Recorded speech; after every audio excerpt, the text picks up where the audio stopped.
Ang pagyaman ay napakagandang mangyari sa buhay mo. Kasi pag yumaman ka, matutulungan mo yung sarili mo, yung pamilya mo, at maraming tao sa mundo. Kasi meron ka ng kakayanan na tumulong.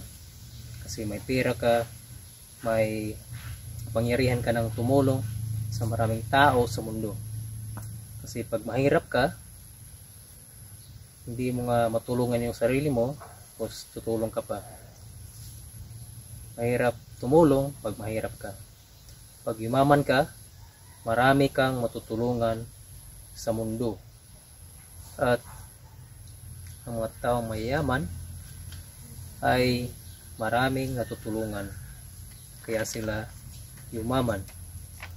At si Gautam Adani, sa pinakamayamang tao sa mundo, yumaman siya dahil sa infrastructure.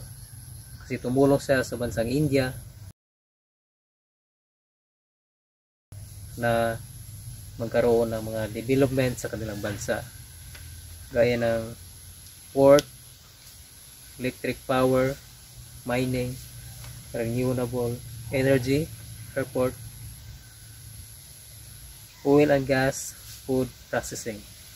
Siya ang tumulong sa bansa para magkaroon ng mga infrastructure na ganito: power, port, airport. Siya ang gumawa noon. Kaya siya yumaman ng gusto, kasi malaki ang tulong niya sa bansa. At umabot ang yaman niya ng 70.8 billion US dollar. 35 years ago siya nagsimula. At si Adani ay isang college dropout. Pag tungtong niya ng second year college, tumigil siya sa pag-aaral para mag-business. Kasi sa business, dun ka yayaman. At karamihan sa pinakamayamang tao sa mundo ay college dropout. Hindi nila tinapos ang kanilang pag-aaral. Nag-business na lang sila.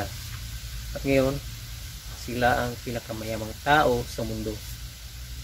Kasi pag nag-focus ka sa pag-aaral, magiging empleyado ka. Pag pinukusan mo yung business, ikaw ang boss. Kaya nasa iyon kung ano yung gusto mong buhay, maging empleyado o maging boss.